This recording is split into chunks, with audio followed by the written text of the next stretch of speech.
Meus queridinhos, estamos nós aqui de volta, né, para a nossa segunda videoaula semanal. Sejam todos muito bem-vindos, tá bom?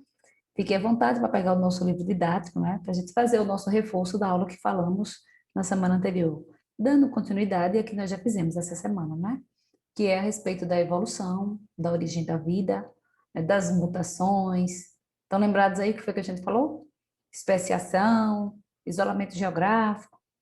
Muito bem. Vamos dar continuidade, né, a esses temas.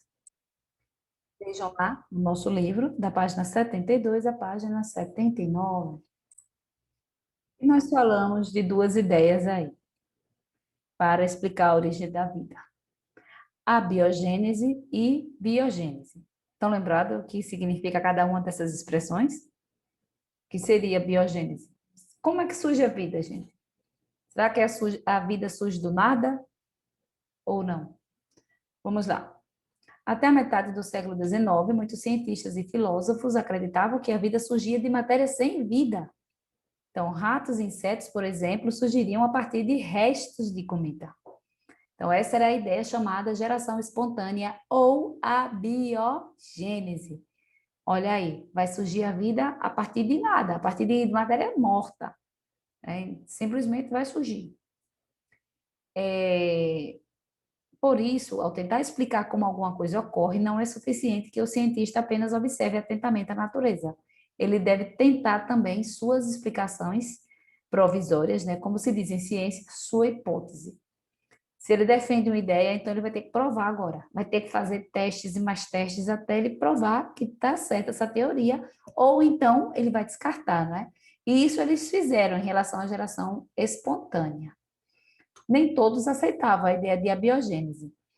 Em 1668, o médico italiano, né, Francesco Redi, observou que o que pareciam ser pequenos vermes em locais onde havia moscas, como carne em decomposição. Lembro lá daqueles bichinhos que aparecem na carne podre? Então, ele supôs que elas fossem, na realidade, larvas provenientes de ovos que tinham sido depositados pelas moscas adultas. Olha, para nós é tão normal isso hoje, né? Se tem algum animalzinho lá morto, que está com essas larvas, a gente já sabe que foi a mosca que pôs. Inclusive, se a gente até colocar. Não sei se vocês têm esse hábito, as pessoas mais velhas que tinham esse hábito de colocar carne para secar, né? Coloca tipo um varalzinho e coloca para pegar sol, coloca próximo do fogão a lenha, para ela ficar sequinha. E a pessoa tem que ter o máximo de cuidado, né? Carne, peixe, fato, né? Coloca para secar. Porque aquela mosca, tem um tipo de mosca, a mosca varejeira, ela vai lá e põe seus ovinhos, e aí quando você olha, a carne já está estragada, né? Já está cheia de larvas dessa mosca. Então, hoje nós sabemos bem facilmente que de onde saíram aquelas larvas, né? A gente sabe que é dos ovos da mosca. Mas naquele período não sabiam, eles ainda não sabiam disso. Então, eles achavam que ali era a vida surgindo a partir de matéria morta. Mas para tentar explicar, então ele fez as suas experiências. Olha aí. O médico elaborou então um experimento para testar sua hipótese. Lembra que nós já falamos? Ele colocou a carne com o vidro aberto e outra com o vidro fechado. Olhem só que as moscas não poderiam entrar, né? E no outro as moscas entraram. Onde vocês acham que surgiram as larvas? Claro, no vaso aberto, não é? Então, facilmente ele percebeu. Se a teoria da geração espontânea fosse verdadeira, o que é que vocês acham que ia acontecer? Teria larva nessa fechada também? Teria, não é? Tinha que ter larva nessa fechada. Então, iria aparecer nos dois frascos. Mas depois de alguns dias, surgiram larvas apenas em frascos abertos. Essa evidência contrariava a teoria da geração espontânea e surgia, assim, a ideia da biogênese, na qual um ser vivo só poderia surgir a partir de outro ser vivo.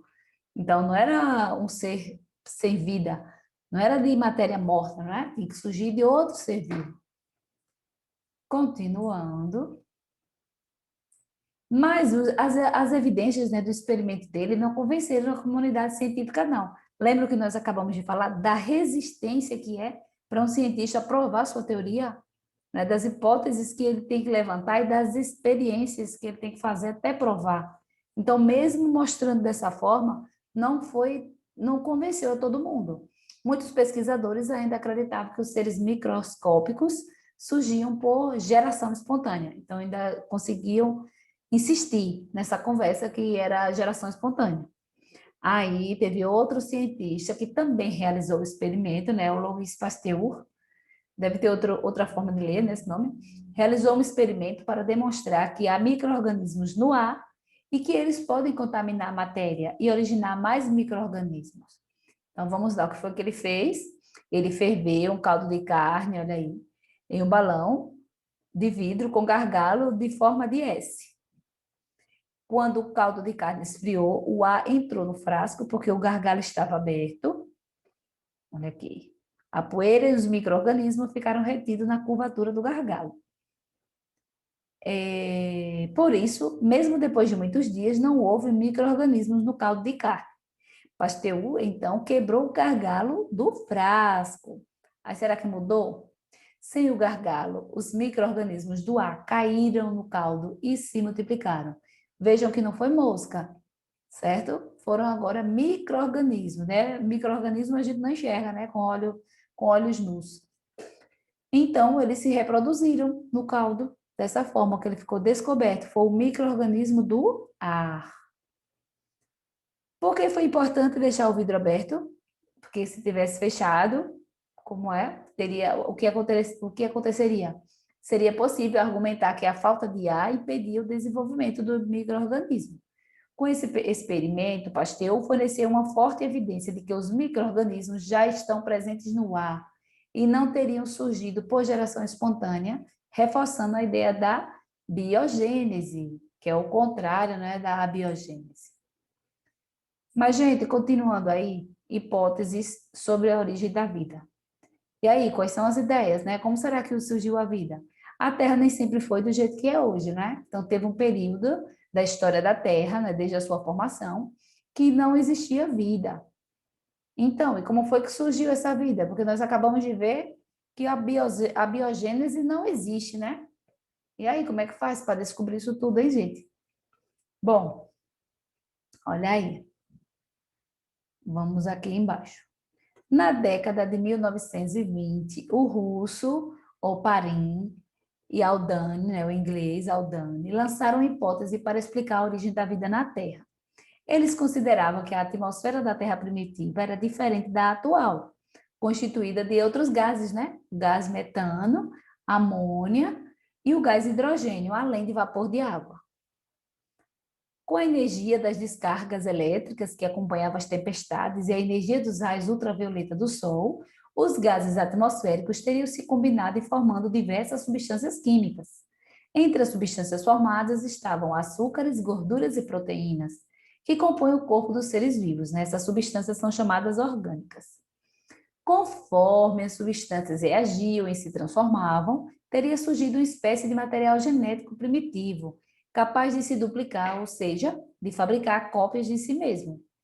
Podemos supor que o processo pelo qual esse material genético primitivo se duplicava era sujeito a falhas. Então, de vez em quando, surgia um material genético ligeiramente diferente do original. Os mais eficientes em se reproduzir ou adquirir energia tinham vantagens sobre os outros. Então, nós estamos falando de evolução. Começava, então, o processo de evolução da vida em nosso planeta. De acordo com Oparin e Aldane, o material genético primitivo se associou a outras substâncias, como as proteínas, né? E agora surgindo algo parecido com uma célula, só que é muito mais simples. Uma espécie de bactéria mais simples que as bactérias de hoje. No entanto, é importante ressaltar que a Terra primitiva tinha condições ambientais muito específicas para o surgimento da primeira forma da vida, ou seja, a geração espontânea de vida não seria possível às condições atuais, ao contrário do que era defendido pela teoria da abiogênese.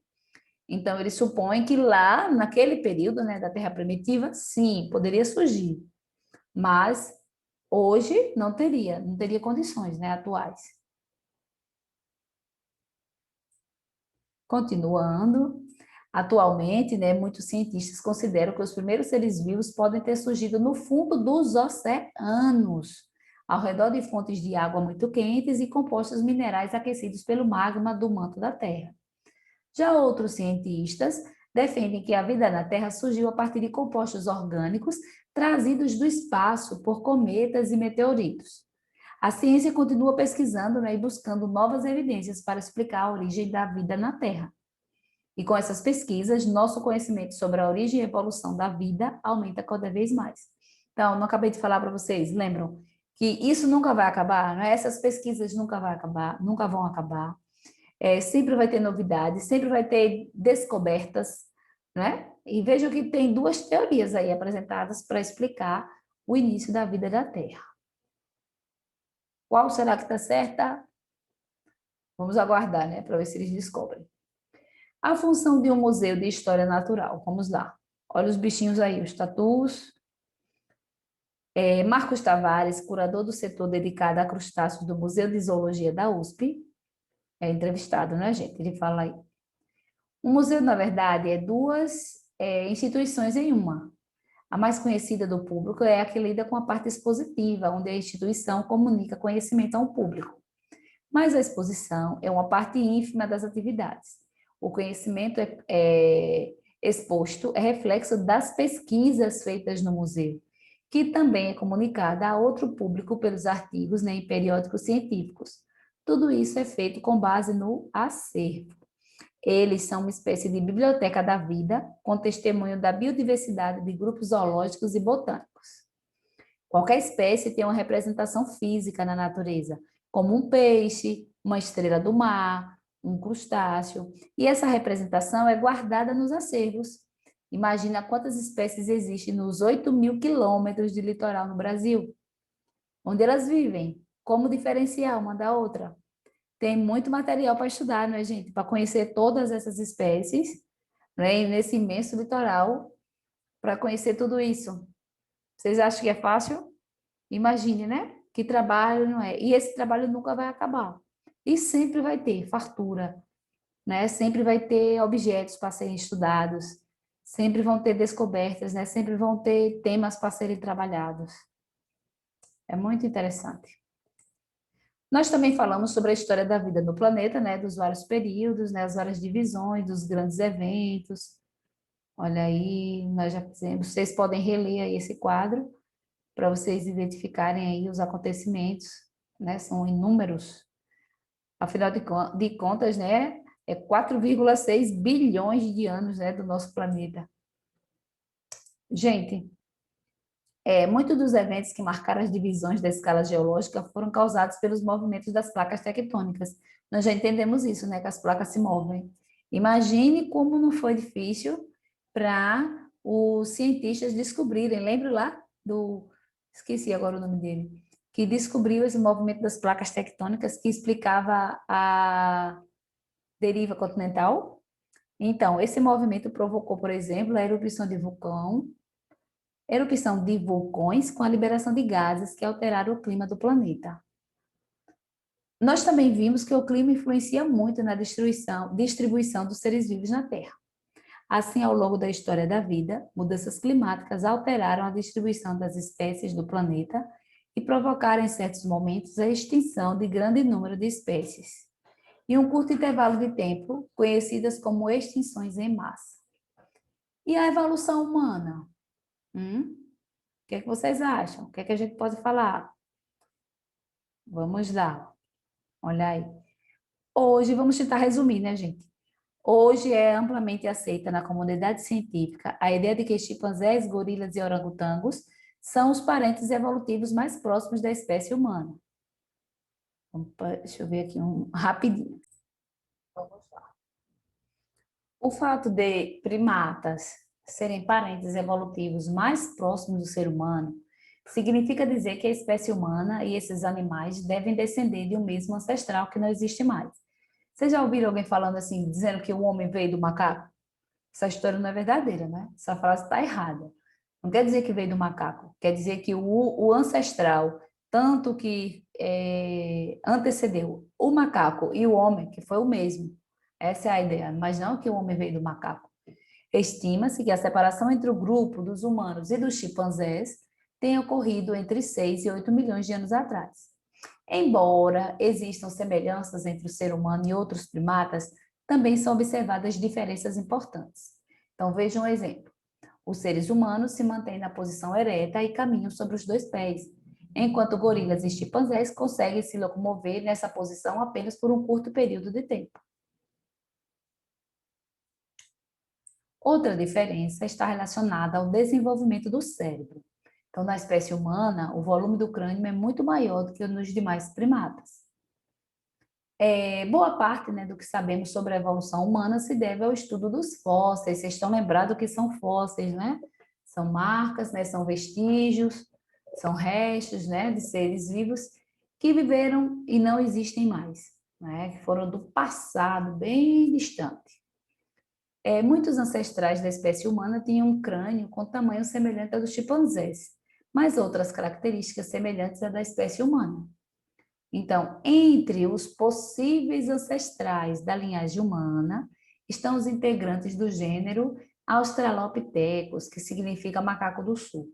Um dos fósseis de Australopithecus mais famoso pertencia à espécie Australopithecus afarensis, que é descoberta em 1974 na região de Afar, na Etiópia. Era do sexo feminino. Por isso lhe deram o nome de Lucy. Olha a idade, gente. 3,18 milhões de anos. Fósseis com idades entre 3 milhões e 1,4 milhão de anos podem ser considerados os primeiros de indivíduos pertencentes ao gênero Homo, o gênero da espécie humana atual, né? O Homo sapiens.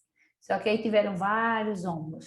Olha aí, Australopithecus já usava um pedaço de pedra com ossos ou ossos para cavar, pegar pequenos animais e se defender.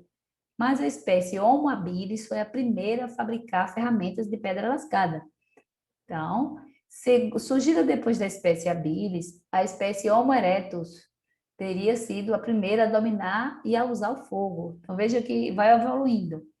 Foram encontradas pilhas de carvão vegetal, né, fossilizada ao lado de ossos humanos em cavernas. E as evidências sugerem que esse combustível poderia ser usado em fogueiras para aquecer o corpo e cozinhar a carne. A espécie Homo erectus foi a primeira dos ancestrais distantes da espécie Homo sapiens, a qual os seres humanos atuais pertencem, a sair da África. Então, olha aí. E essa imagem, gente, reconstituição artística do Homo neandertal. Ai, meu Deus, é o homem da caverna. Entre 230 mil e 30 mil anos atrás, viveu outro hominídeo que ficou conhecido como o homem de Neandertal, porque seus primeiros fósseis descobertos estavam em uma caverna no Vale de Neander, na Alemanha. Os primeiros seres humanos a serem considerados da espécie atual, o Homo sapiens, podem ter surgido há cerca de 200 mil anos. O representante mais conhecido é o homem de Cro-Magnon, que tem esse nome porque seus fósseis foram encontrados pela primeira vez na caverna francesa de mesmo nome. Há cerca de 12 mil anos, o ser humano passava de caçador e coletor a agricultor e surgiam as primeiras civilizações. Mas, gente, raças na espécie humana? Será que tem raças? Para afirmar de duas populações isoladas geograficamente pertencem a raças ou subespécies diferentes, tem de haver certo número de características genéticas que sejam exclusivas de uma das populações, ou pelo menos, bem mais frequente em uma população do que em outra. No caso da espécie humana, a diferença genética entre dois indivíduos e entre duas populações é muito pequena. A variabilidade genética de um grupo populacional é maior do que entre dois grupos. Isso significa que pode haver mais diferenças genéticas entre dois europeus brancos do que entre um europeu branco e um africano negro, por exemplo.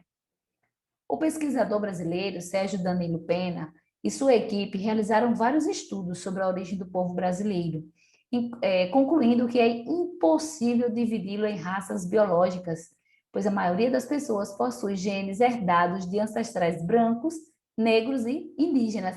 Já estamos carecas de saber, né, que o nosso povo, o povo brasileiro, é formado por brancos, negros e indígenas, independentemente, por exemplo, da cor da pele. Isso significa que uma pessoa pode ter a pele clara, mas a maior parte da sua herança genética pode ser de origem africana negra, O conceito de raça humana é, portanto, uma construção social que muitas vezes serve apenas de pretexto para o preconceito e racismo. Além de injusta, essa atitude discriminatória acaba levando à violência e à intolerância. Por isso, o racismo deve ser combatido por toda a sociedade. Olha aí essa foto. Representa bem o povo brasileiro, né? Tem gente de toda cor, todo tipo de cabelo aí, todo tipo de olho, da diversidade do nosso país. Apesar de diversidade visível, não existem raças na espécie humana. Então, é tudo humano. Vamos lá. Gente, nossa atividade. Questão 13. Questão 13. Olha aqui. Um estudante afirmou, aliás, né? São duas questões, a questão 13 e a questão de olho na notícia. Aí nós vamos responder agora a questão 13 e a de olho na notícia é com vocês, tá bom? Então vamos lá. Um estudante afirmou que a espécie humana descende do macaco, mais especificamente do chimpanzé. Critique a afirmativa do estudante.